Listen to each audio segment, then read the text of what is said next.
Tarbiyah Sunnah Channel. Lillah, nyunnah, merenah. Yuk belanja di Tarbiyah Sunnah Mart. Dengan belanja di Tarbiyah Sunnah Mart, Anda turut berpartisipasi dalam dakwah yang diselenggarakan YTS. Bismillahirrahmanirrahim. Assalamualaikum warahmatullahi wabarakatuh. Alhamdulillahilladzi anzala as-sakinata fi qulubil mu'minin liyazdadu imanan ma'a imanihim. Walillahi junudus samawati wal ard wa kana Allahu aliman hakima. Wa ashhadu an la ilaha illallah wahdahu la syarika lah iqraran bihi wa tauhidan wa ashhadu anna Muhammadan abduhu wa rasuluh sallallahu alaihi wa ala alihi wa ashabihi wa sallama tasliman mazida wa ba'd. Ikhwati fillah, para pendengar radio Tarbiyah Sunnah Bandung, alhamdulillah kita berjumpa kembali melanjutkan pembahasan fiqih al-asmaul husna. Kemarin kita sudah selesai membahas Al-Wahhab. Sekarang kita masuki nama yang berikutnya dari nama-nama Allah, yaitu Al-Fattah.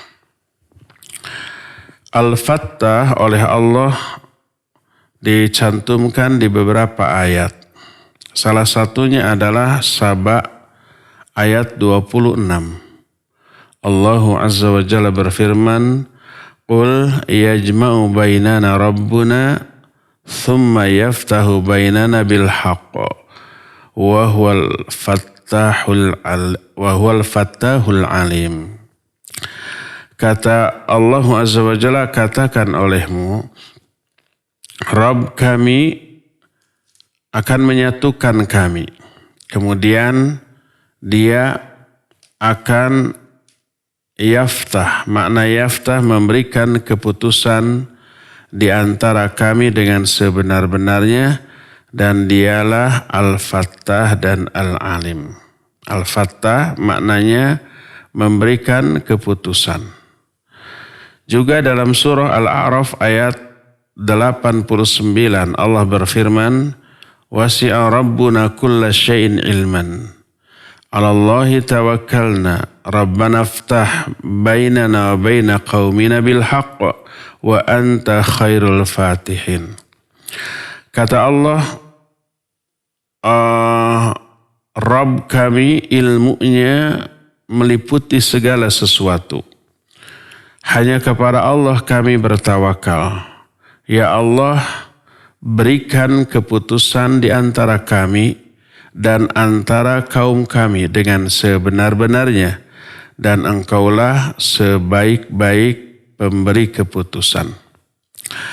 Itu dua di antara ayat yang mengandung kata-kata Al-Fattah dengan makna memberi keputusan. Al-Fattah atau Fattah sendiri secara lughah atau secara bahasa maknanya membuka. Tapi yang dimaksud adalah memberikan keputusan terhadap urusan yang berada di bawah kekuasaan Allah Azza wa Jalla, baik di dunia termasuk di akhirat. Makna Al-Fattah yaitu yang menghukumi di antara hamba-hambanya sebagaimana yang dia kehendaki, dan yang menetapkan keputusan di kalangan manusia sebagaimana yang Allah inginkan, serta yang memberikan karunia kepada siapa saja yang Allah kehendaki di antara hamba-hambanya dengan karunia yang Allah inginkan. Tidak ada yang bisa menolak hukum Allah, dan tidak ada yang bisa menentang ketetapan dan perintahnya. Allah Subhanahu wa ta'ala berfirman dalam surah Fatir ayat yang kedua, Ma yaftahillahu linnasi min rahmatin fala mumsika laha wa ma yumsiku fala mursila lahu min ba'dih wa huwal azizul hakim. Kata Allah, apa saja yang Allah tetapkan bagi manusia berupa rahmatnya, maka tak ada orang yang bisa menahannya. Dan apa saja yang Allah tahan dari seseorang, maka tak ada yang bisa melepaskannya selain Allah. Dan dialah yang maha gagah dan maha aziz dan yang maha hakim. Jadi ayat ini menyatakan seluruh yang Allah tetapkan bagi manusia berupa rahmat. Kalau Allah menghendaki, menginginkan, memutuskan, memberi rahmat kepada seseorang, itu pasti akan sampai. Tak ada satu makhluk pun yang bisa menghalanginya, yang bisa mencegahnya. Sebaliknya, kalau Allah menahan pemberian, menahan rahmat atau anugerah dari siapapun ditahan, maka tak ada seorang pun yang mampu memberikan sesuatu pun kepada orang tersebut. Berkata Al-Imam Ibnu Qayyim rahimahullah dalam kitab An-Nuniyah ketika menerangkan makna Al-Fattah beserta isi kandungannya. Kata beliau, wa kadzalikal fattah min asma'ih wal fathu fi awsafihi amran. Fathun bihukmin wa huwa syar'u ilahina wal fathu bil aqdar fathun thani. Farrabbu fattahun bihadaini adlan wa ihsanan rahman. Kata Imam Ibnu Qayyim, demikianlah Al-Fattah. Demikian pula Al-Fattah termasuk salah satu di antara nama-namanya. Dan Al-Fath dalam sifatnya ada dua makna. Pertama, Fatah dengan hukumnya. Fatah itu memberikan keputusan. Fatah atau memberikan keputusan dengan hukumnya, yaitu syariat Allah, agama ini. Yang kedua, Fathah dengan takdir-takdirnya, dan itulah keputusan yang kedua. Jadi keputusan yang pertama berupa syariat-syariatnya, kalau ini mengatur sampai ke akhirat, termasuk menjelaskan, memutuskan bagaimana cara Allah membalas perbuatan manusia di dunia termasuk di akhirat. Dan keputusan yang kedua adalah berupa takdir-takdirnya. Ya, dan Al-Fattahnya Allah dengan dua hal ini dipastikan adil dan berupa kebaikan dari Allah untuk hamba-hambanya.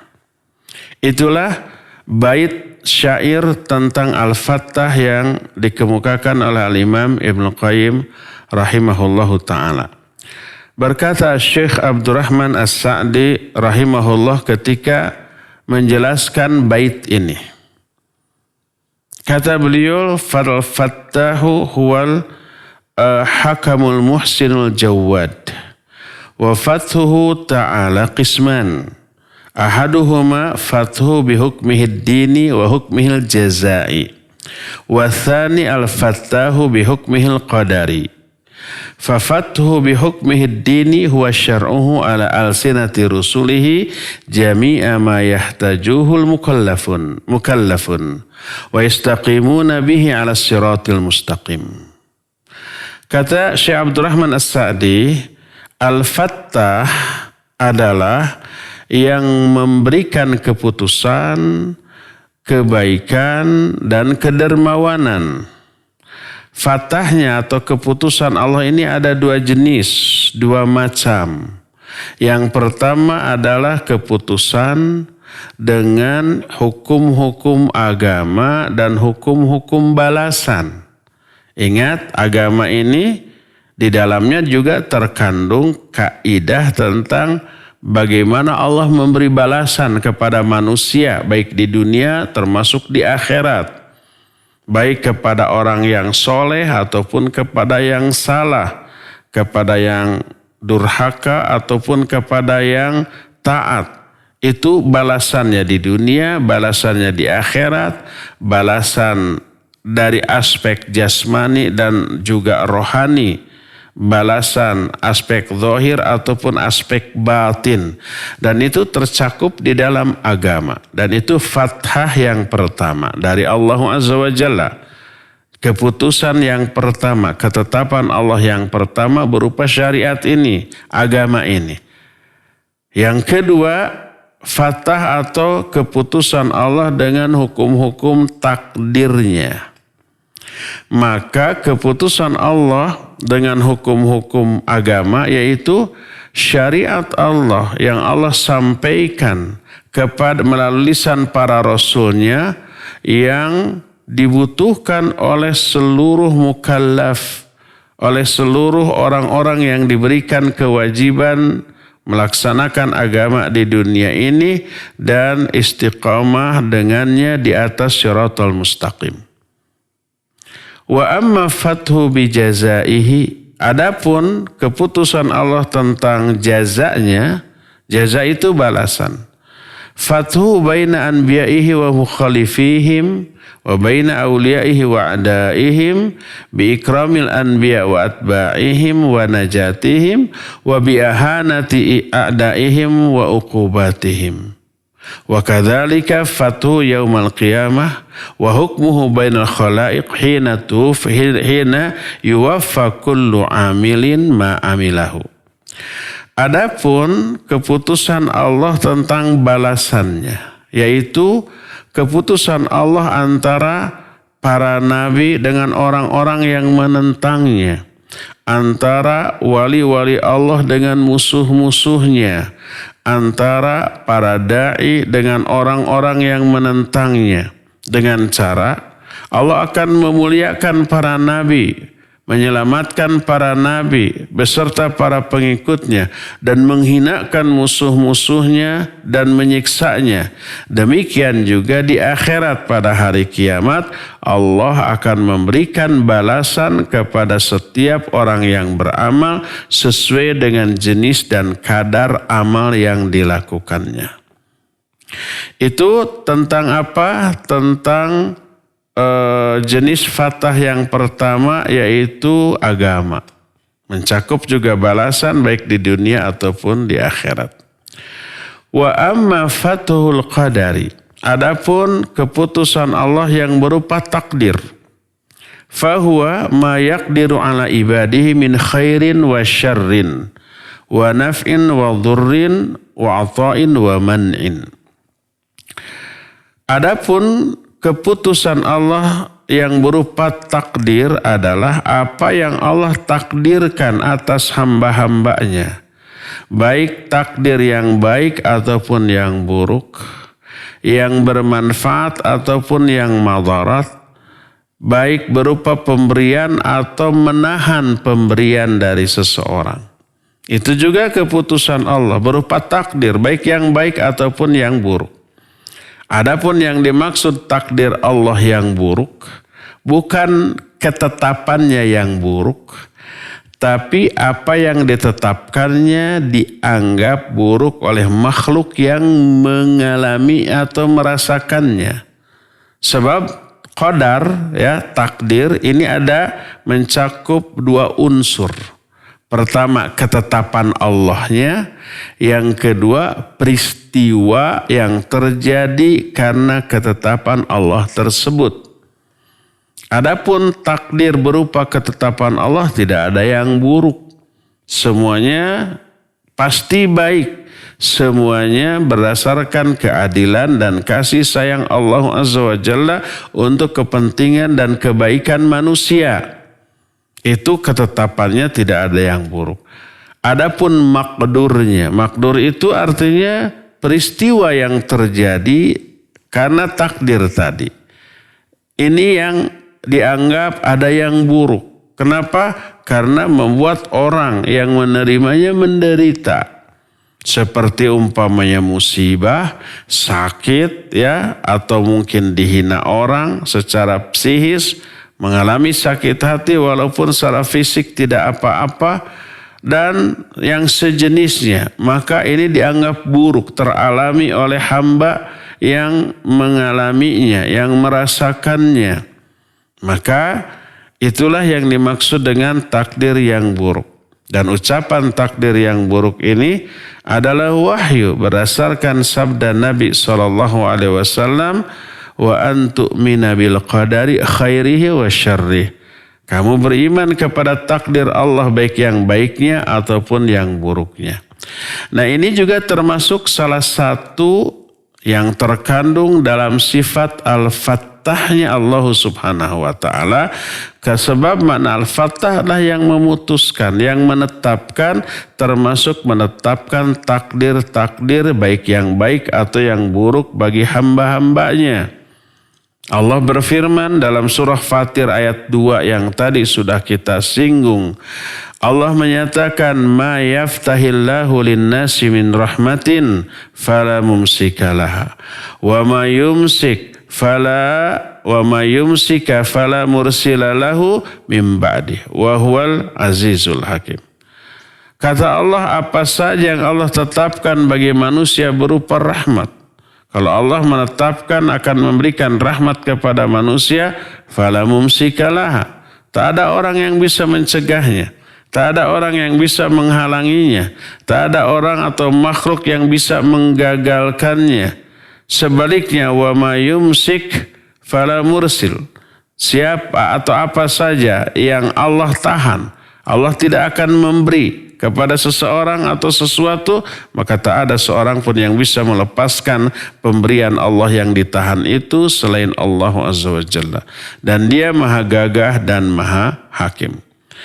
Jadi Allah Ta'ala dia Al-Fattahul Alim yang menetapkan bagi hamba-hambanya yang taat berupa balasan-balasan yang baik dan kemuliaan, dan menetapkan bagi musuh-musuhnya dengan balasan yang sebaliknya dari hal yang tadi. Dan semuanya itu merupakan karunia dan keadilan Allah Azza wa Jalla. Masih perkataan Syekh Abdurrahman As-Sa'di rahimahullah. Kata beliau, lil fattahi ma'nayan. Al-Fattah memiliki dua makna. Al-awwal, yang pertama, yarji'u ila ma'nal hakamil ladzi yaftahu baina ibadihi. Yarji'u ila ma'nal hukmil ladzi yaftahu baina ibadihi wa yahkumu bainahum bisyar'ihi wa yahkumu bainahum bi ithabati ta'iin wa uqubatil 'asin fid dunya wal akhirah.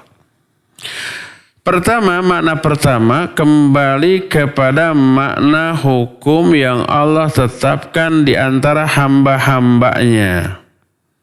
Allah menghukumi antara hamba-hambanya dengan syariatnya. Harus ada perintah, ada larangan, ya, ada anjuran, dan menetapkan bagi mereka balasan bagi orang-orang yang taat berupa pahala, dan hukuman bagi orang-orang yang maksiat berupa dosa baik di dunia ataupun di akhirat. Kadang balasan itu Allah berikan di dunia, baik kepada orang yang taat ataupun kepada orang yang maksiat. Yang taat di dunia diberikan keuntungan dan karunia di dunia. Untuk yang durhaka kadang-kadang diberikan azab di dunia ini juga.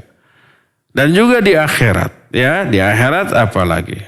Seperti firman Allah dalam surah Saba 26 tadi, qul yajma'u bainana rabbuna thumma yaftahu bainana bil haqq wa huwal fattahul alim.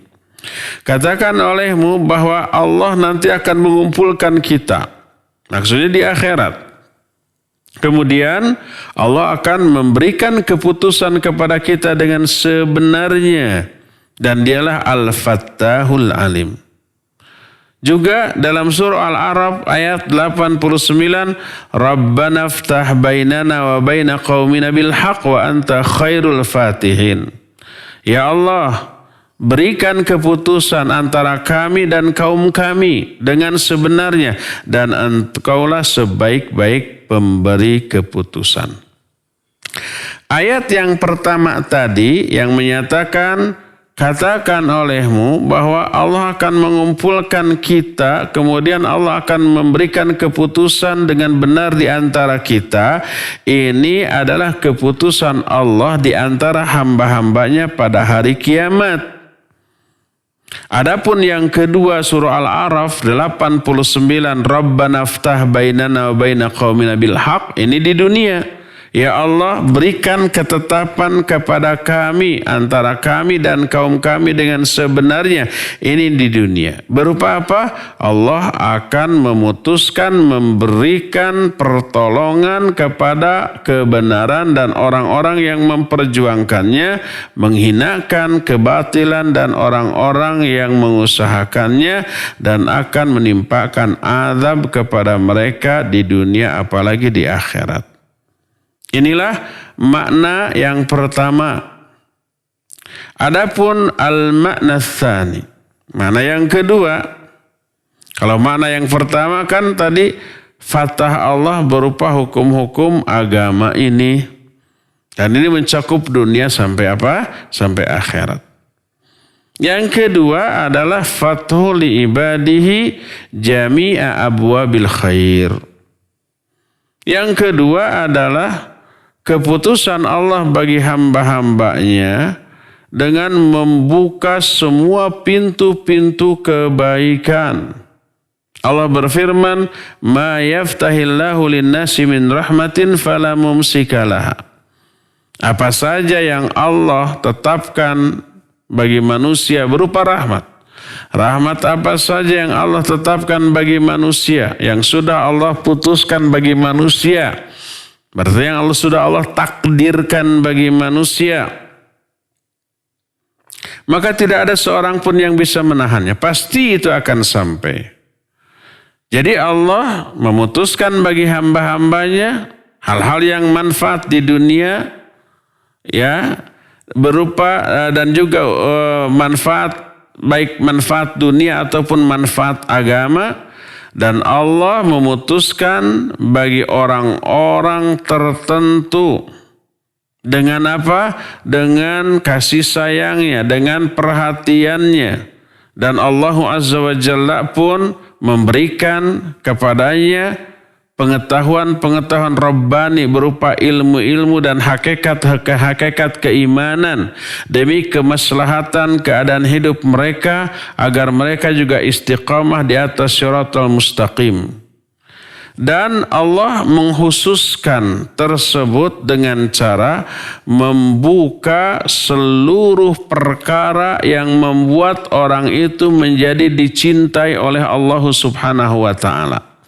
Diberi hidayah, dimudahkan memahami ilmu, dimudahkan untuk melakukan berbagai macam ibadah dan amal soleh kepada Allah Subhanahu wa taala, sehingga mereka merasakan lezatnya ilmu, lezatnya iman, lezatnya amal soleh, lezatnya seluruh perbuatan-perbuatan baik. Termasuk Allah bukakan bagi mereka pintu-pintu rizki dan jalan-jalan yang mudah untuk mereka telusuri. Dan Allah Azza wa Jalla menyiapkan bagi orang-orang yang bertakwa berupa rizki-rizki dan sebab-sebab meraih rizki secara tidak disangka-sangka. Allah pun akan memberikan kepada orang-orang yang tawakal pemberian melebihi apa yang diminta dan melebihi apa yang diharapkan oleh orang-orang yang tawakal tersebut, dan memberikan kemudahan kepada mereka dari seluruh kesulitan dan membukakan seluruh pintu-pintu kebaikan yang selama ini tertutup.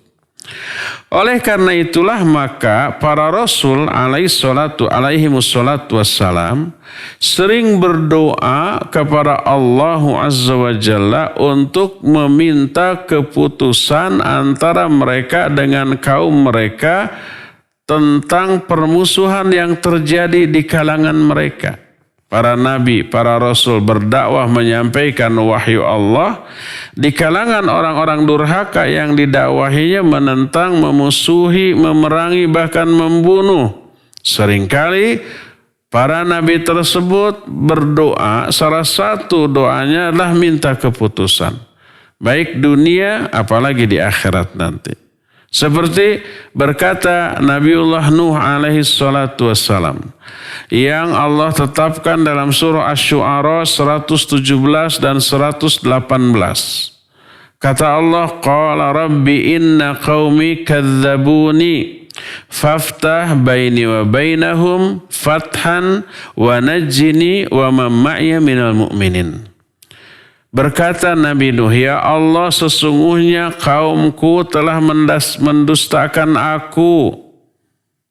Maka faftah baini wa bainahum, berikan keputusan kepadaku dan kepada mereka dengan sebuah keputusan yang adil, yang benar dari dirimu, dan selamatkan aku beserta orang-orang mukmin yang bersamaku. Nabi Nuh meminta keputusan dari Allah Azza wa Jalla. Ya. Demikian juga tentang Nabi Syu'aib yang Allah tetapkan dalam Al-A'raf ayat 89. Berkata Nabi Syu'aib, Rabbana ftah bainana wa baina qaumina bil haqq wa anta khairul fatihin. Ya Allah, berikan keputusan antara kami dan kaum kami dengan sebenarnya. Makna berikan keputusan itu, Allah menurunkan pertolongan. Ya Allah, berikan pertolongan kepada kami dan berikan kehinaan kepada mereka, kepada para penentang dakwah ini. Engkaulah sebaik-baik pembuat keputusan. Juga berfirman Allah dalam surah Ibrahim ayat 15, wastaftahu wa khaba kullu jabbarin anid. Mereka meminta keputusan dan rugilah setiap penguasa-penguasa yang diktator dan durhaka. Maknanya adalah para rasul itu meminta pertolongan kepada Allah di dalam menghadapi kaumnya. Maknanya adalah kalau dikatakan istaftahatil umam ala anfusiha ay istajalu fathallah.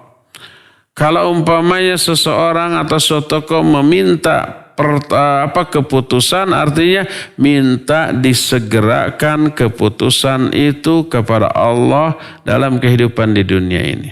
Dan keputusan Allah pastilah adil dengan cara memuliakan orang-orang yang berada di atas kebenaran dan menghinakan kebatilan beserta orang-orang yang memperjuangkan kebatilan tersebut. Dan Allah Azza wa Jalla telah mengijabah doa para Rasul alaihimus salatu wassalam tersebut dengan keputusan yang benar antara mereka dan kaum mereka. Maka turunlah keputusan Allah, perintah Allah yang berupa pertolongan tersebut. Nabi Nuh diselamatkan dan kaum yang menentangnya ditenggelamkan. Demikian juga Nabi Syu'aib. Demikian juga Nabiullah Ibrahim, demikian juga Nabiullah Musa, demikian juga mayoritas nabi-nabi tersebut oleh Allah Azza wa Jalla diselamatkan dan para penentangnya dibinasakan masih dalam kehidupan di dunia ini juga. Dan di antara keputusan Allah Subhanahu wa ta'ala dalam menghukumi hamba-hambanya adalah keputusan Dia di akhirat pada hari kiamat nanti tentang perkara-perkara yang diikhtilafkan di kalangan mereka, di kalangan umpamanya para nabi dan para penentangnya, para da'i dengan orang-orang yang tidak suka kepada dakwahnya. Ini perselisihan ini terjadi dalam kehidupan di dunia, dalam kehidupan beragama, mengimbas kepada kehidupan bersosial dan berpolitik. Ya, pertarungan antara hak dan batil ini merembet kemana-mana. Aspek ekonominya, aspek sosialnya, aspek politiknya, dan termasuk juga aspek-aspek lain. Seluruh aspek dalam kehidupan manusia. terimbas dengan perselisihan dalam kehidupan dan pemahaman atau pengamalan beragama ini. Ya. Nah, Allah nanti di akhirat memberikan keputusan. Sebagaimana firman Allah dalam surah Saba 26, "Qul yajma'u bainana rabbuna, thumma yaftahu bainana bil haqq wa huwal fattahul alim." Katakanlah, Allah akan mengumpulkan kita, kemudian Allah akan memberikan keputusan kepada kita dengan benar.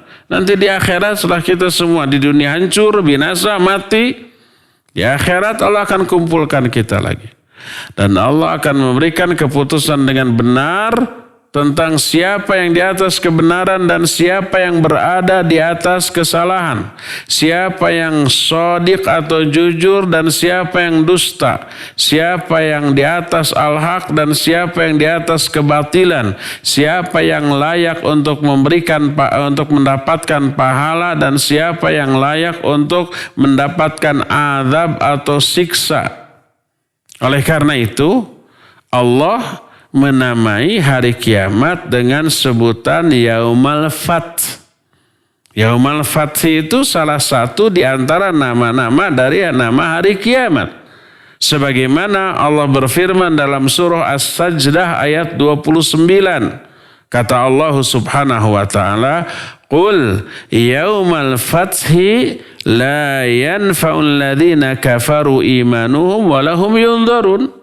Katakan oleh Muhammad, Al-Yaumal Fath, hari keputusan, yaitu hari kiamat, itu adalah hari di mana tidak ada lagi manfaatnya keimanan orang-orang kafir.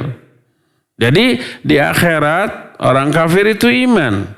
Di dunia mereka ingkar, mereka durhaka, mereka tidak percaya. Pas sampai di akhirat ternyata semua yang disampaikan oleh para nabi, para dai itu benar. Ada pahala, ada siksa. Ada hisab, ada surga, ada neraka. Itu benar. Walau tara idil mujrimuna nakisu ru'usihim inda rabbihim rabbana absarna wa sami'na farji'na na'mal salihan inna muqinun. Itu tuh. Seandainya engkau lihat tuh orang-orang kafir nanti di akhirat, mereka itu menundukkan kepala-kepala mereka karena malu dan takut sambil berkata, Rabbana absorna wa sami'na. Ya Allah, sekarang kami sudah melihat akhirat.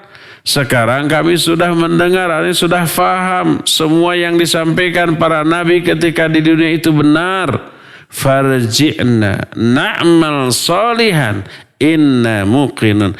Kembalikan lagi kami ke dunia, kami akan beramal soleh, kami sekarang sudah yakin. Baru tuh si orang kafir tuh iman, yakin dengan apa yang disampaikan oleh para nabi, para dai ketika di dunia tersebut, yakin, beriman. Tapi keimanan orang kafir di hari Al-Fath, hari keputusan, hari kiamat, nggak ada lagi manfaatnya. Allah menyatakan dalam As-Sajdah 29 tadi, Qul yaumal fathi la yanfa'ul ladzina kafaru imanuhum walahum yunzarun. Katakan olehmu, hai Muhammad, bahwa hari Al-Fath, hari kiamat, hari keputusan itu adalah hari di saat tidak ada manfaatnya keimanan orang-orang kafir walahum yunzarun. Dan mereka ini tidak akan lagi ditunda siksanya, azabnya. Kalau waktu di dunia sedurhaka apapun, sekafir apapun, Allah tunda azabnya, tidak langsung saat itu diturunkan azab. Makanya banyak orang yang congkak, yang arogan, yang sombong, yang takabur ketika di dunia berani langsung menghina Allah, menghina Nabi Muhammad SAW, menghina Al-Quran, menghina Al-Islam, menghina dan zalim kepada kaum muslimin. Allah tidak langsung azab.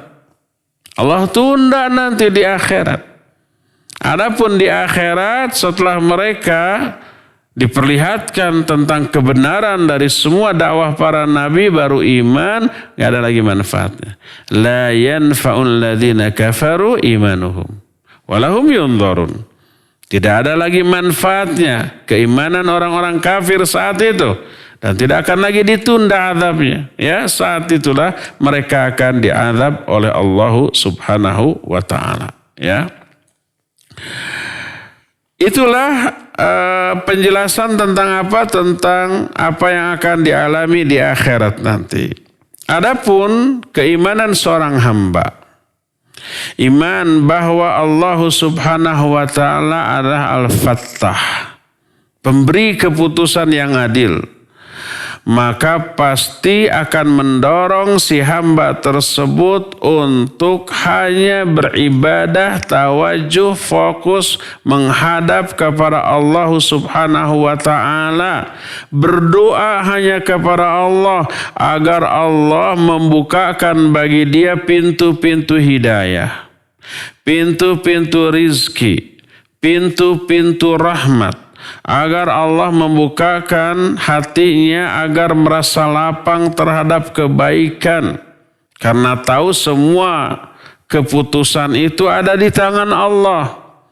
Baik keputusan berupa syariat atau agama ini beserta balasan dunia sampai akhiratnya, ataupun keputusan berupa ketetapan takdir-takdirnya yang akan Allah berlakukan di alam ini. Orang yang tahu yakin bahwa semua keputusan di tangan Allah, dia akan berdoa kepada Allah, meminta kepada Allah Azza wa Jalla. Meminta rahmatnya, meminta hidayahnya, meminta rizkinya, meminta pertolongannya, meminta seluruh hal yang baik. Minta agar dada ini dilapangkan dalam menerima kebenaran. Minta agar dirinya itu diberi semangat yang besar untuk melakukan ibadah dan amal soleh. Ya. Allah berfirman di dalam surah Az-Zumar ayat 22, afaman syarahallahu sadrahu lil-islam fahuwa ala nurim min rabbih fawailul lil qasiyati qulubuhum min dzikrillah ulaika fi dhalalim mubin. Kata Allah, adapun orang-orang yang Allah lapangkan dadanya untuk menerima Islam, menerima hidayah dari Allah, lapang, maka dia berada di atas cahaya dari Allah Subhanahu wa taala. Dan celakalah orang-orang yang hatinya keras dari berzikir kepada Allah. Nggak mau zikir, nggak mau ibadah, nggak mau taat. Maka ulaika fi dhalalim mubin, merekalah orang-orang yang berada dalam kesesatan yang nyata. Jadi keputusan tentang ini juga Allah Subhanahu wa taala, tentang hidayah. Dan pemberian hidayah kepada Allah, pertama karena rahmat dan kasih sayang Allah, dan yang kedua pasti ada sebab. Kenapa si ini dikasih hidayah, si itu tidak? Atau jangankan Allah Subhanahu wa taala, kita aja manusia ketika memberi dan pemberiannya tidak bisa seluruh manusia diberi, hanya terbatas, ya. Ada yang diberi, ada yang tidak. Walaupun kita masih ada yang bisa diberikan, si anu mah nggak akan diberi, ini aja yang akan diberi. Apakah kita sewenang-wenang ketika memberi dan tidak memberi? Enggak, kita mah memberi pasti ada alasan, tidak memberi juga pasti ada alasan. Orang tua memiliki 10 anak. Di antara anaknya karakternya itu berbeda-beda. Ada yang baik, penurut, ada juga yang bandel, yang tidak taat kepada orang tuanya. Ada yang suka bantu-bantu orang tuanya di rumahnya. Ada yang cuek, malah umpamanya menambah-nambah pekerjaan orang tuanya, ya. Nah, sikap orang tua ke anak-anaknya seperti sama apa tidak? Kemungkinan kasih sayangnya beda. Yang baik, yang taat mah diperhatikan, didoakan, diberi lebih. Ya, yang itu mah cuek, dibiarkan aja, nggak diberi, nggak didoakan. Paling doanya doa, ya Allah beri hidayah. Kalau yang ini mah, ya Allah ini anak yang soleh, ya luaskan rizkinya nanti, bahagiakan hidupnya, masukkan dia ke dalam surga, kan gitu ya. Diberi ini, diberi itu. Jadi manusia saja ketika memberi dan ketika tidak memberi itu pasti ada alasan. Apalagi Allah yang maha adil. Kenapa ini diberi hidayah, kenapa itu disesatkan? Pastilah ada sebab yang Allah pasti bisa pertanggungjawabkan di akhirat nanti, ya. Berdasarkan hal itulah maka semua keputusan di tangan Allah, maka minta pun kepada Allah. Berkata Imam Al-Qurtubi rahimahullahu ta'ala, kata beliau, wa hadzal fathu wasyarah laisa lahu hadd wa qad akhadha kullu mu'minin minhu bihadzin fafaza minhu al-anbiya'u bil qasamil a'la thumma min ba'dihim al-awliya thumma al-ulama thumma awwamul mu'minin wa lam yukhayyibullahu minhu siwal kafirin. Kata Allah ketika menjelaskan ayat tadi bahwa al-fath atau keputusan dan dilapangkannya dada ini tidak terbatas. Dan keputusan Allah serta kelapangan dada ini telah diambil oleh orang-orang mukmin sesuai dengan usaha ikhtiar yang mereka lakukan. Makin gede usahanya, ikhtiarnya makin gede bagiannya, ya.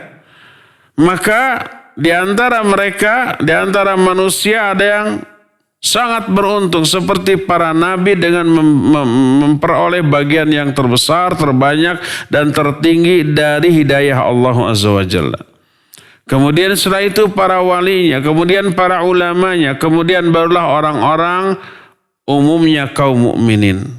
Dan Allah tidak akan merugikan siapapun kecuali orang-orang kafir.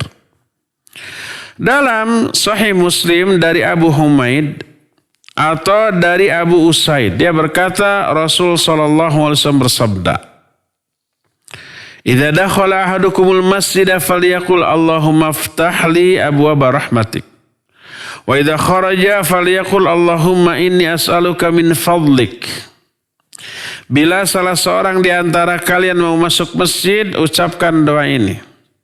Allahumma aftahli abwaaba rahmatik, ya Allah bukakan untukku pintu-pintu rahmatmu. Dan apabila keluar hendaklah berdoa, Allahumma inni as'aluka min fadlik, ya Allah sesungguhnya aku meminta sebagian dari karuniamu. Jadi ketika masuk meminta rahmat, ketika keluar meminta apa? Karunia. Beda ya? Beda. Sebab yang satu masuk, yang satu keluar. Ketika masuk, di luar kondisinya tidak lebih baik daripada di dalam. Di dalam jauh lebih baik ketika berada di luar.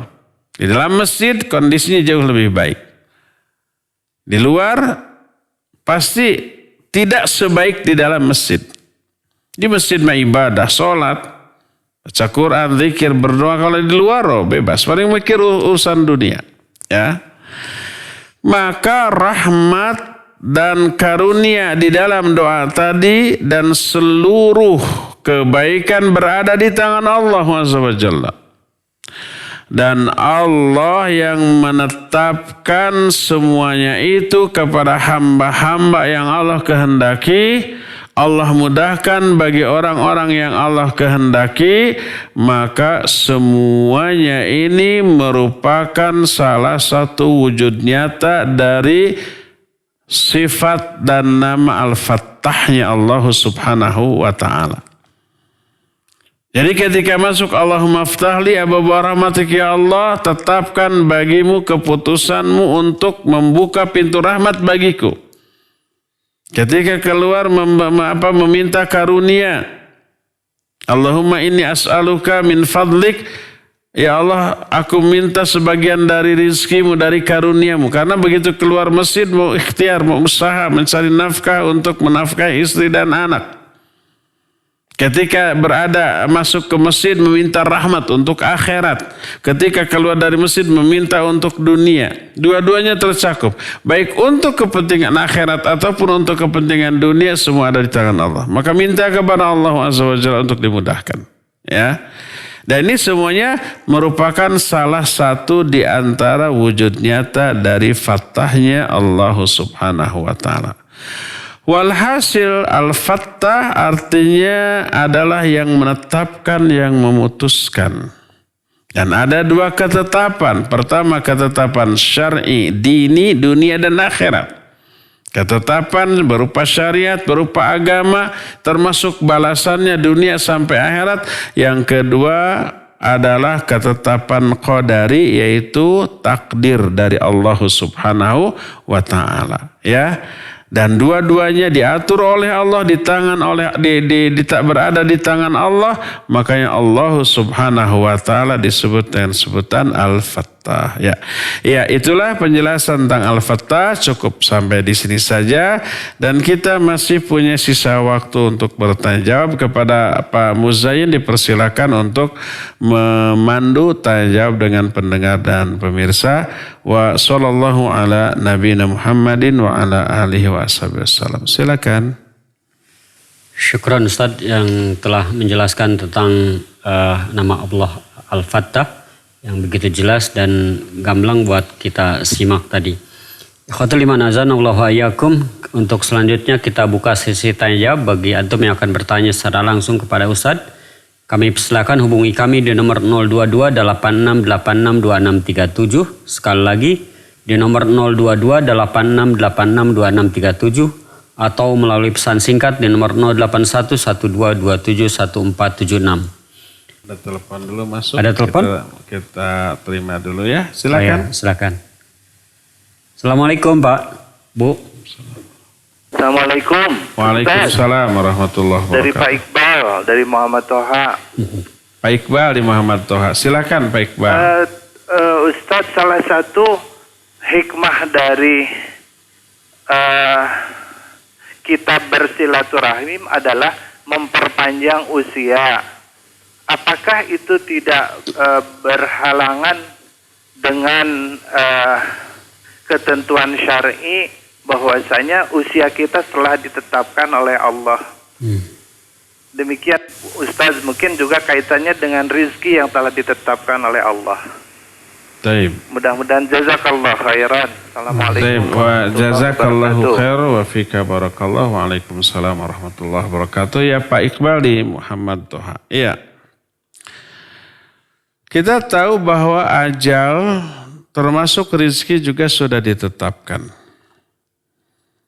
Hadis tentang innallaha yajma'u khalqa, Allah itu menyatukan penciptaan hambanya fi batni ummihi, ya, di perut ibunya 40 hari itu berupa nutfah. 40 hari kedua berupa mudghah. Kemudian setelah 40 hari ketiga, ya, yaitu 4 bulan berarti ya, 120 hari, barulah ditiupkan ruh.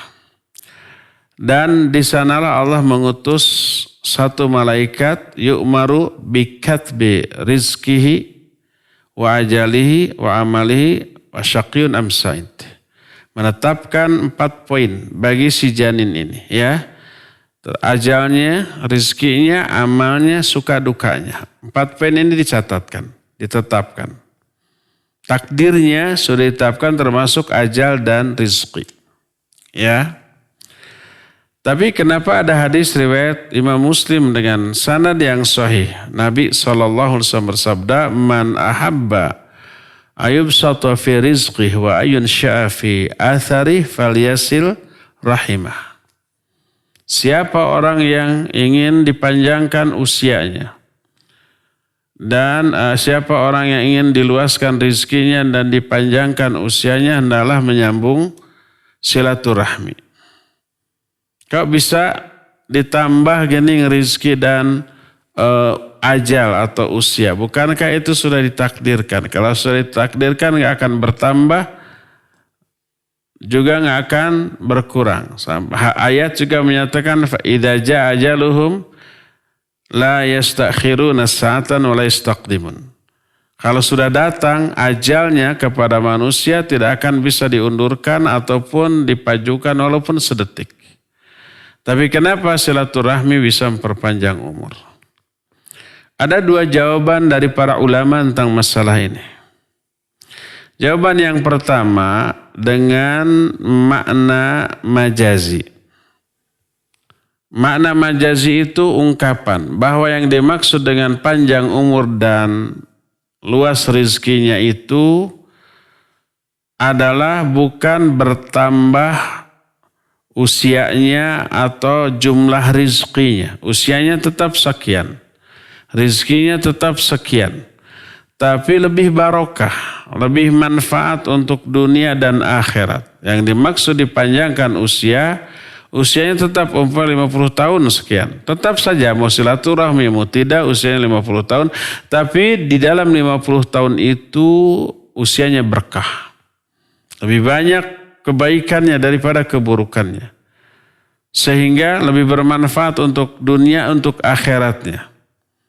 Rizkinya juga sama, umpamanya total jenderal 10 miliar dari lahir sampai meninggal. Total itu. Maka mau silaturahmi mau tidak tetap sekian, cuma kalau silaturahmi itu rizkinya lebih barokah. Barokah maknanya kathratul khair, lebih banyak kebaikan dan manfaat.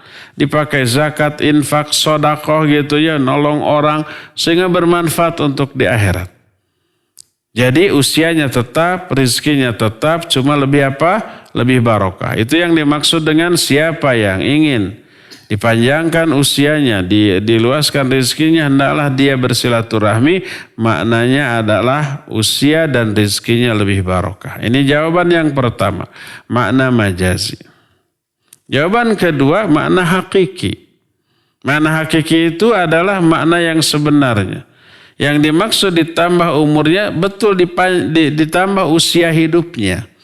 Yang dimaksud ditambah rizkinya betul lebih luas, ya. Kalau umpamanya dia tidak silaturahmi usianya 50 tahun. Tapi kalau dia silaturahmi menjadi 60 tahun.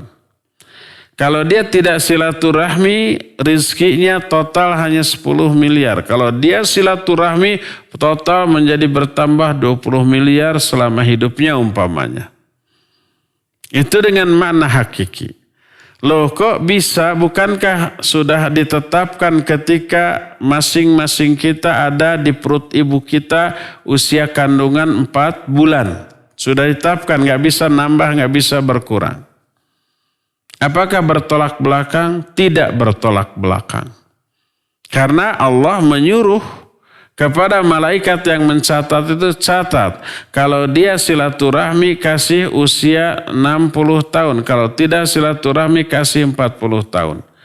Catatkan rizkinya. Kalau enggak silaturahmi kasih total 5 miliar saja. Tapi kalau dia silaturahmi kasih total sampai 10 miliar.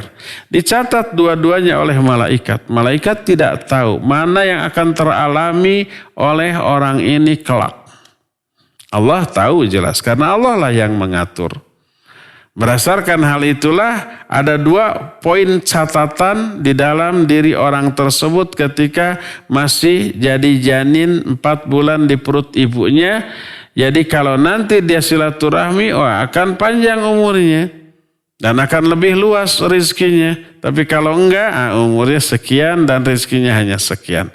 Sehingga 2 keterangan tadi tidaklah saling bertolak belakang. Ya, salah satu dalil yang menyebabkan, yang menerangkan bahwa umur bisa bertambah bisa berkurang atas putusan Allah adalah ketika doa Nabiullah Adam alaihi salatu wassalam. Adam itu minta kepada Allah diperlihatkan usia umat yang menjadi anak turunannya. Diperlihatkan semuanya oleh Allah. Ternyata ada menemukan bahwa usia salah satu turunan solehnya, yaitu Nabi Daud alaihissalatu wassalam, usianya pendek. Hanya 60 tahun. Sedangkan Nabi Adam sampai 1000 tahun. Maka Nabi Adam meminta kepada Allah untuk memberikan jatah hidupnya 40 tahun kepada Nabi Daud. Sehingga Nabi Daud yang tadinya 60 tahun menjadi 100 tahun. Dan usia Nabi Adam yang harusnya 1000 tahun menjadi 960 tahun. Deal dikabulkan oleh Allah. Pas ketika Adam usianya 960 tahun datang malakul maut. Adam lupa bahwa dirinya itu sudah apa? Sudah menghibahkan 40 tahun dari usianya kepada Nabi Daud. Lalu Adam bertanya, bukankah jatah usia saya 1000 tahun? Sekarang baru 960 tahun, masih tersisa 40 tahun. Nabi SAW menyatakan, fanasya Adam wa nasya dzurriyyatahu. Adam lupa, maka anak turunannya pun menjadi lupa. Hadis ini sahih. Nah, ini menunjukkan bisa bertambah, bisa berkurang atas putusan dari Allah Subhanahu wa ta'ala ya. Sehingga dua keterangan tadi tidak saling bertolak belakang. Wallahu a'lam bishawab. Silakan lagi. Nah, syukron Ustadz atas jawabannya. Kami undang kembali para penelpon yang akan bertanya langsung kepada Ustadz. Kami persilahkan ke nomor ada lagi. Ya. Assalamualaikum. Waalaikumsalam. Wabarakatuh. Pak Mulyono. Assalamualaikum warahmatullahi wabarakatuh. Pak Mulyono silakan Pak. Assalamualaikum warahmatullahi wabarakatuh, Ustaz. Waalaikumsalam warahmatullahi wabarakatuh. Saya mau menanyakan ada dua Al-Fatah adalah Fatah hukum-hukum agama dan Al-Fatah membuka pintu-pintu kebaikan bagi manusia di dunia. Yang saya tanyakan, Al-Fatah membuka pintu-pintu kebaikan di dunia untuk manusia. Apa ada pintu-pintu keburukan di dunia? Karena di sini ada Al-Fatah hukum-hukum agama itu takdir, ketetapan. Yang sekian, Assalamualaikum warahmatullahi wabarakatuh. Waalaikumsalam warahmatullahi wabarakatuh. Iya Pak Mulyono di Margahayu ya. Margahayu. Barakallahu fiik.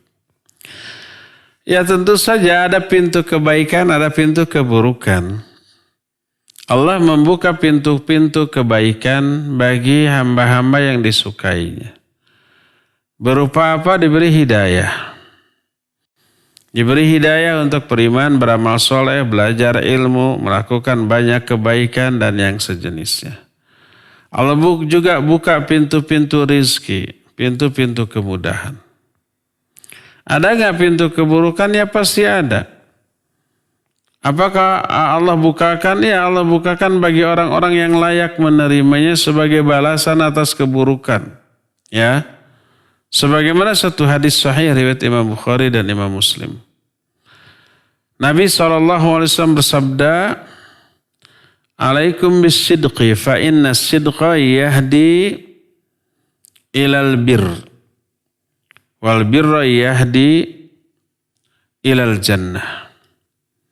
Kata Nabi SAW, wajib kamu itu jujur. Karena jujur itu yahdi, memberi hidayah kepada kebaikan. Albir ini ada dua jenis.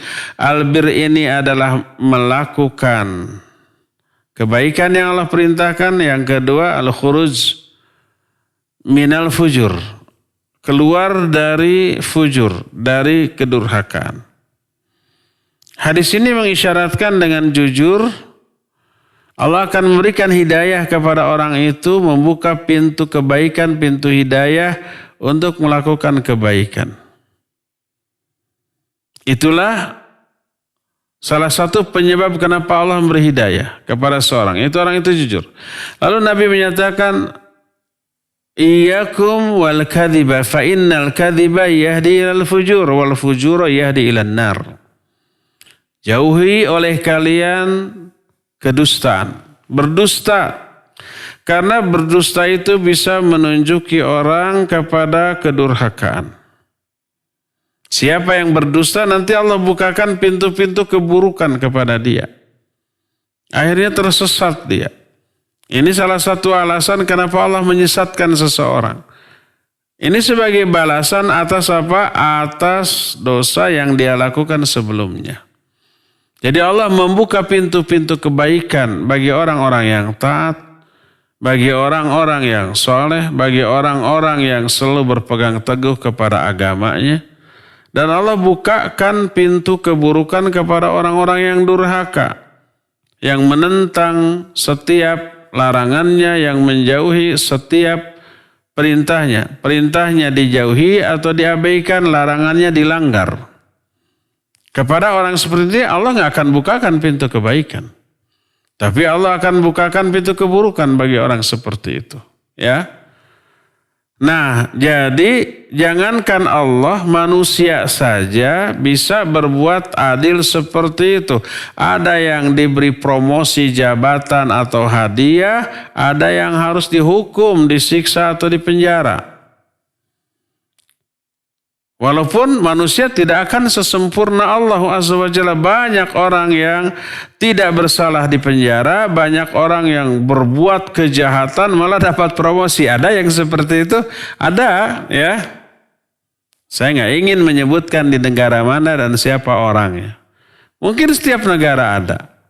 Tapi umumnya orang di penjara karena memang dia layak di penjara. Melakukan kejahatan, melakukan tindakan kriminal, merugikan orang lain. Dan ada orang yang diangkat menjadi pejabat, ada yang diangkat menjadi pegawai, dapat promosi tertentu. Itu karena apa? Karena prestasi dia, kebaikan dia. Dan kenapa ada yang di penjara? Karena kejahatan dia. Ya, itu manusia bisa, ya. Apalagi Allah Subhanahu wa ta'ala tidak pernah zalim kepada hamba-hamba. Innallaha laisa bidzalamil abid. Allah itu tidak mungkin pernah berbuat zalim kepada hamba-hambanya. Jadi kesimpulannya Pak Mulyono, ada pintu-pintu keburukan yang Allah bukakan untuk orang-orang durhaka dan tidak akan Allah tunjukkan kepada orang-orang beriman dan beramal soleh. Ya, wallahu a'lam. Silakan. Nah, syukran Ustaz atas jawabannya. Kami berselang dulu kepada pesan singkat. Ini datang dari pemirsa Ahsan. Yang tadi belum tuh. Oh ya. Apa yang tadi itu? Apa perbedaannya hidayah dan rahmat gitu ya? Iya betul. Taib. Biasanya pertanyaan bukan itu, apa perbedaan hidayah dan taufik biasanya. Semoga Allah memberikan hidayah dan taufik gitu ya. Nah sekarang ya semoga Allah memberikan hidayah dan rahmat. Ya, taib, barakallahu fiik. Kita akan bahas dua-duanya. Adapun perbedaan hidayah dan taufik. Hidayah dan taufik adalah dua kata yang bila berkumpul maknanya berbeda dan bila berpisah maknanya sama. Idza ijtama'a farraqa wa idza iftaraqa ijtama'a, ya. Idza ijtama'a iftaraqa wa idza iftaraqa ijtama'a. Kalau dua kata ini berkumpul maka maknanya beda. Kalau kedua kata ini berpisah maknanya sama, sinonim, ya. Hidayah adalah taufik dan taufik adalah hidayah. Semoga Allah memberi hidayah kepada kita, itu mencakup taufik. Semoga Allah memberi taufik kepadamu, itu mencakup hidayah, ya. Adapun kalau dua-duanya disebut semoga Allah memberikan hidayah dan taufik kepada kita, maknanya berbeda. Adapun hidayah artinya al-irsyad wad dilalah, ya. Yaitu petunjuk dan bimbingan berupa ilmu. Semoga Allah memberikan hidayah dan taufik.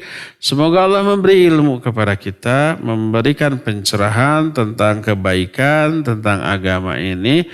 Dan semoga Allah memberi taufik, artinya keinginan dan kemampuan untuk mengamalkan ilmu tadi. Untuk mengamalkan hidayah tadi. Ya. Itu bedanya hidayah dengan taufik, ya. Sehingga hidayah ada dua, hidayatul irsyad wa dilalah dan hidayatul taufik, ya.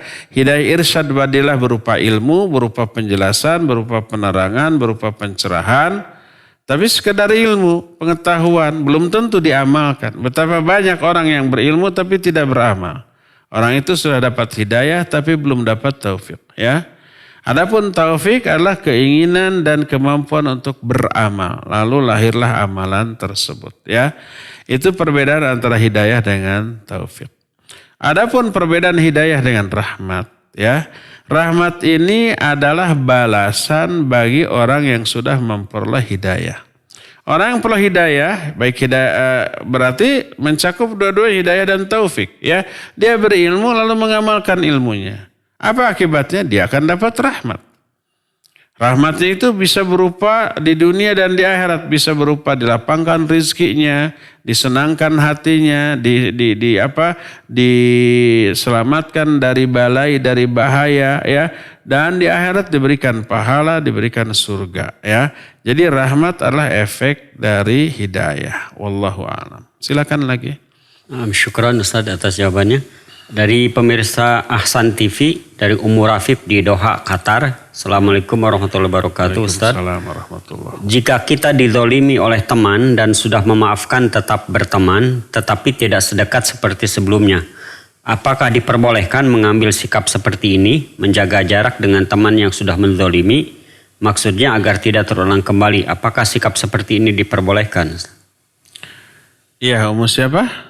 Ummu Rafif di Doha. Ummu Rafif di Doha, Qatar ya. Sekarang di sana jam 6 lebih 10 menit. Pagi ya, subuh meren di sana. Sekarang bulan apa? April. Sya'ban. April, nah, sudah hampir masuk musim panas. Tapi masih agak hangat mungkin ya. Udara di sana. Sehingga Bandung lah atau agak panas sedikit. Apa pertanyaannya? Mengambil. Oh iya. Ada orang yang sudah menzalimi kita. Dia sudah minta maaf dan kita memaafkan. Tapi jadi tidak seakrab dulu gitu ya. Ibarat luka, walaupun sudah sembuh pasti ada apa? Ada bekasnya. Ada bekasnya. Apa boleh bersikap seperti itu agar tidak mengulang? Taib, barakallahu fiik. Pertama, kalau orang tadi yang sudah menzalimi kita sudah taubat dengan sebenarnya minta maaf dengan sesungguh-sungguhnya. Maafkan dan kembalikan seperti biasa. Ya. Bersikaplah seperti biasa. Karena apa? Karena dia sudah benar-benar taubat. Karena di dalamnya ada maslahat. Maslahatnya apa? Ya kalau tidak ada lagi gap, tidak ada lagi kesenggangan, tidak ada lagi rasa sungkan dan wegah, lebih akrab, maka ta'awun 'alal birri wat taqwa akan lebih apa? Akan lebih bagus, lebih banyak tercipta antara kita dengan dia. Terus ketika bertemu juga akan lebih nyaman lagi. Akan lebih enak lagi ya. Kecuali kalau memang dia tidak sepenuhnya tobat, tidak sepenuhnya meminta maaf, merasa bersalah, ya apa boleh buat. Apakah dibolehkan nggak menjaga jarak seperti ini? Ada athar atau ada sunnahnya nggak dari Nabi SAW? Iya, ada sunnahnya dari Nabi SAW.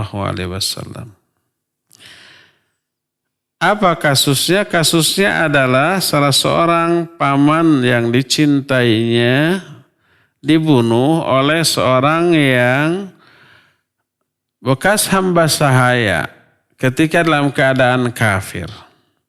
Pamannya ini adalah Hamzah bin Abdul Muttalib radhiyallahu anhu. Singa Allah gugur di medan perang Uhud. Dibunuh oleh seorang hamba sahaya yang waktu itu kafir. Hamba saya dari Abu Sufyan atau Hindun, dua suami istri. Ini memberikan tugas khusus kepada hamba saya namanya Wahsy. Wahsy ini jago lempar tombak. Kata Wahsy, kalau aku sudah membidik tidak pernah meleset. Ya, diberikan tugas khusus, misi khusus, bunuh tuh Hamzah. Dan ternyata berhasil membunuh Hamzah di medan perang Uhud. Hamzah tertusuk dengan tombak lemparan Wahsy ini. Sampai Nabi SAW merasakan duka yang mendalam dengan kepergian Hamzah. Dengan gugurnya Hamzah bin Abdul Muttalib radhiyallahu anhu di medan perang. Tapi kemudian Wahsy ini di kemudian hari masuk Islam. Tapi apakah rasa kecewa Nabi kepada Wahsy ini hilang? Tidak, walaupun sudah masuk Islam. Dan berjasa besar kelak ketika zaman Abu Bakar As-Siddiq radhiyallahu an, Abu Bakar itu memberantas nabi palsu yang namanya siapa? Musailamah Al-Kadzab. Ya, terjadi perang. Dan Musailamah terbunuh. Oleh siapa? Oleh Wahsy ini. Kata Wahsy, dulu aku pernah membunuh sebaik-baik manusia. Sekarang aku membunuh seburuk-buruk manusia. Yang dimaksud sebaik-baik manusia yang dia bunuh adalah Hamzah. Yang dimaksud seburuk-buruk manusia lah Musailamah al-Kadzdzab. Ya. Sampai Nabi SAW menyatakan, jangan tampakkan wajahmu di hadapanku wahai Wahsy, karena aku tak pernah melupakan kematian Hamzah di tanganmu. Nabi SAW tetap menjaga jarak karena memang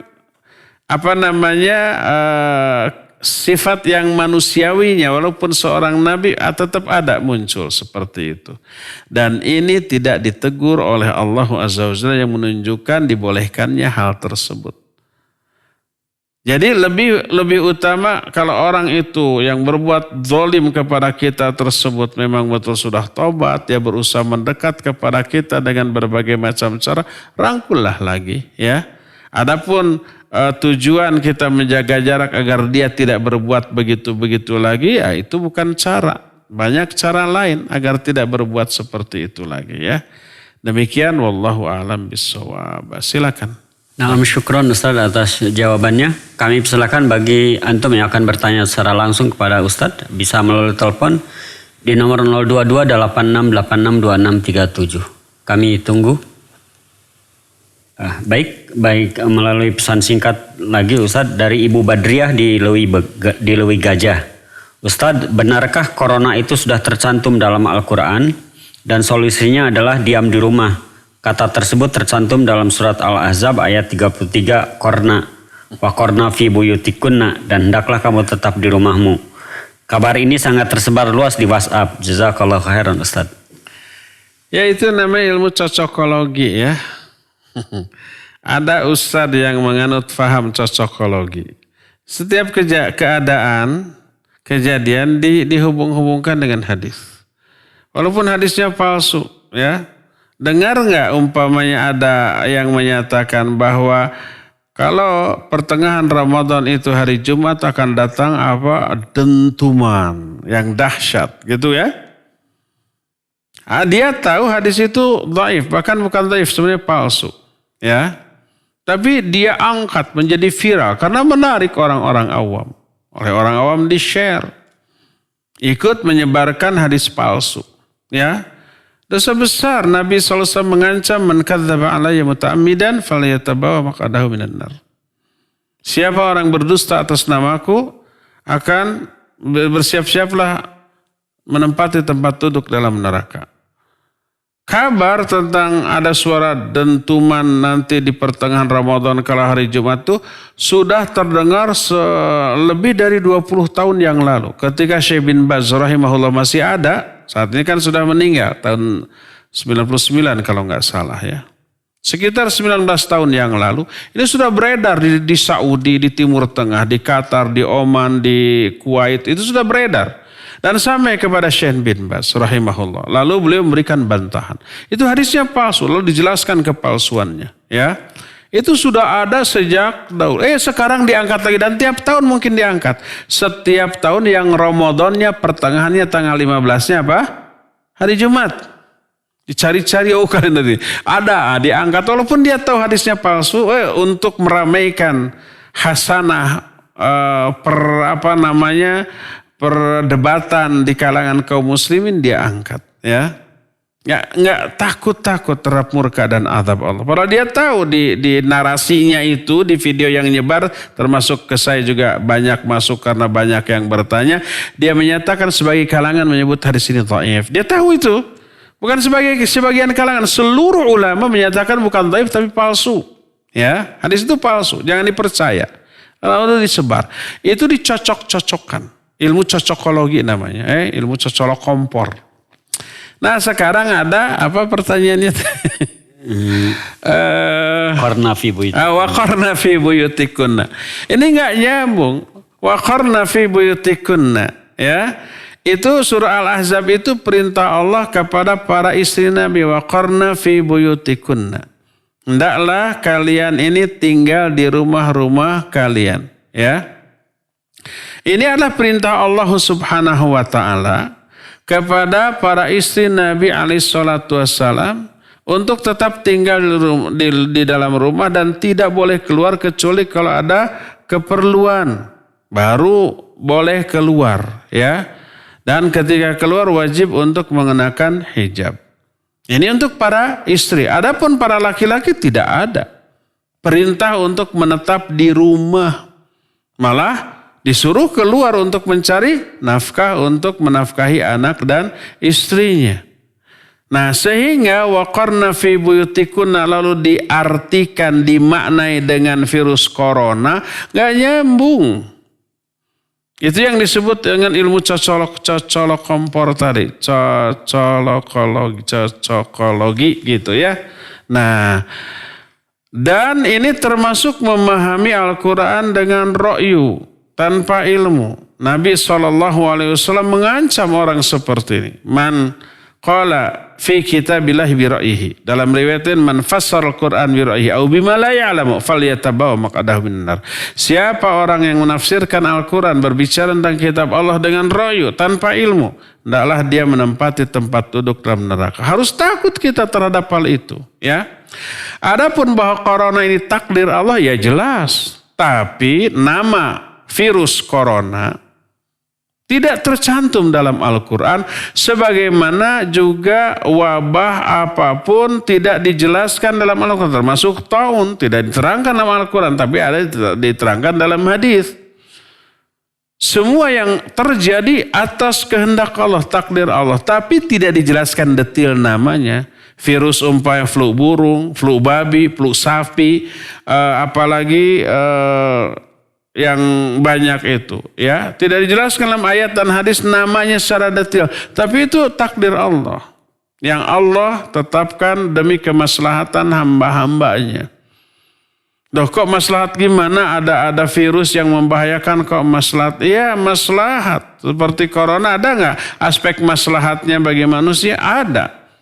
Manusia menjadi lebih takut, taat. Ada orang yang tidak sholat karena corona, takut kena menjadi sholat. Ada orang yang tadinya kafir menjadi masuk Islam. Azan yang di negara-negara Eropa dan Amerika yang tadinya dilarang keras, sekarang malah dianjurkan orang-orang ingin dan menuntut agar dikumandangkan azan dengan pengeras suara. Kan begitu ya? Orang yang tadinya mencela cadar, sekarang malah pada bercadar. Orang bercadar itu orang yang paling aman dari corona karena memakai masker, menutup wajahnya. Mereka nggak pernah salaman, nggak pernah pelukan, nggak pernah cipika-cipiki. Akhirnya sekarang mereka mengikutinya, ya. Dan sekarang karena ada lockdown, ada isolasi wilayah gitu ya. Kota Bandung sekarang ditutup, ya, jazakumullahu khairal jaza kepada para petugas yang telah tegas mengini. Akhirnya apa yang terjadi? Orang-orang tidak ada, diam di rumah, polusi berkurang, polusi udara berkurang, bersih, sepi, enak gitu ya. Nah, seperti itu banyak aspek positif dari musibah yang Allah tetapkan ini. Maslahatnya banyak, ya. Di samping mengurangi dosa-dosa kita, menambah pahala kesabaran kita, menyebabkan doa-doa kita dikabul oleh Allah Azza wa Jalla, dan banyak lagi yang lainnya. Walhasil, apakah benar corona ini sudah dalam Al-Quran? Nama virus corona tidak ada. Adapun waqarna fi buyutikunna itu dicocok-cocokkan. Itu maknanya adalah memerintahkan para istri Nabi dan para wanita untuk tetap tinggal di rumah, ya. Bukan berkaitan dengan karena adanya virus, tapi berkaitan dengan memang adab yang harus ditetapkan, yang harus dipegang teguh oleh para wanita, ya. Wallahu a'lam bissawab. Terakhir ya, silakan. Ustaz, terima kasih atas jawabannya. Sekali lagi kami undang pendengar yang akan bertanya langsung pada Ustadz melalui telepon di nomor 02286862637. Baik, kalau tidak ada dari hamba Allah di Cikarang yang bertanya, apakah orang yang sudah berubah perilakunya tapi saudara sendiri kadang sering membicarakan keburukan kita di masa lalu hingga banyak yang tahu keburukan? Apa yang harus saya lakukan agar saya selalu berbaik sangka kepada Allah dengan semua karena aib saya? Ya, barakallahu fiik. Umpamanya ada orang yang memiliki masa lalu yang kelam, ya. Masa lalu yang kelam. mungkin ahli maksiat, ahlul kabair, ya, banyak melakukan dosa, baik dosa karena meninggalkan kewajiban atau karena melanggar larangan. Lalu tobat, istilah sekarang hijrah. Tapi orang lain masih suka membicarakan keburukan orang itu di masa lalu. Boleh apa tidak? Tidak boleh menceritakan keburukan masa lalu baik si pelaku ataupun orang lain. Kalau kita pernah melakukan banyak dosa besar di masa lalu, cukup rahasiakan antara kita dengan Allah. Jangan diungkit lagi, jangan diceritakan lagi, dulu saya pernah begini, nggak boleh, itu namanya mujaharah. Kata Nabi SAW, kullu ummati mu'afin illal mujahirin. Setiap umatku dosanya pasti akan diampuni kecuali mujahirin. Bukan muhajirin tapi mujahirin. Wa minal mujaharah, dan di antara bentuk mujaharah itu perbuatannya. Mujahirin namanya adalah seseorang yang malam harinya melakukan dosa. Lalu Allah tutup dosanya. Allah rahasiakan dosanya. Esok harinya dia menceritakan dosa itu kepada orang lain. Tadi malam saya sudah begini. Itu nggak boleh. Jadi tidak boleh menceritakan aib kita, apalagi aib orang lain di masa lalu, diceritakan sekarang. Ya. Adapun kalau orang lain yang menceritakan aib-aib kita di masa lalu, dia berdosa. Pertama ghibah. Karena kita yang diceritakan suka apa enggak? Pasti enggak suka lah. Ya. Itu ghibah. Orang itu enggak tahu seberat apa, sesakit apa usaha kita untuk meninggalkan dan melupakan masa kelam di masa lalu, ya. Itu berat, tidak enteng dan berisiko kembali mungkin. Tapi kalau orang itu menceritakan kembali, orang itu menggibahi kita. Orang itu dosa besar. Kita yang digibahinya gimana ya? Pertama, sabar. Jangan marah, jangan emosi, dan jangan melabrak orang itu. Mengingatkan dia boleh dengan cara yang baik. Nggak boleh mengingatkan itu. Kamu tahu nggak seberat apa saya berjuang berusaha melupakan masa lalu. Kok kamu ungkit-ungkit lagi? Ya. Kedua, bagaimana agar tidak emosi? Pikirkan, bayangkan keuntungan yang kita peroleh satu. Pertama, dosa kita gugur. Kalau kita digibahi, dosa kita gugur. Kedua, kita dapat transferan pahala dari orang itu. Orang itu kalau menggibahi kita sama dengan, nih pahala saya untuk kamu, sini dosa kamu untuk saya. Tuh gitu tuh. Siapa yang untung? Yang untung yang digibahi. Siapa yang rugi? Yang rugi yang menggibahi. Dosanya nambah, pahalanya apa? Pahalanya berkurang. Ketiga, kalau kita mendoakan keburukan kepada dia, kena itu. Karena Rasul SAW bersabda, dakwatul madlum mustajabatun wa in kana fajir. Doa orang yang dizalimi itu mustajab walaupun dia orang durhaka. Orang yang digibahi itu dizalimi apa tidak? Iya dizalimi lah. Ya. Orang yang menggibahi itu orang yang zalim. Maka doa orang yang dizalimi akan didengar, dikabulkan oleh Allah kalau mendoakan keburukan dan kecelakaan kepada orang-orang yang menzalimi. Ya. Ini keuntungan orang-orang yang digibahi, makanya tidak perlu marah karena memperoleh keuntungan dari hal tersebut. Ya. Cukup ya sampai di sini. Insyaallah kita akan jumpa kembali di hari Selasa yang akan datang melanjutkan kajian Al-Asmaul Husna As-Sami', ya. Subhanakallahum bihamdik asyhadu an la ilaha illa anta astaghfiruka wa atubu ilaik walhamdulillahirabbil alamin. Wassalamualaikum warahmatullahi wabarakatuh.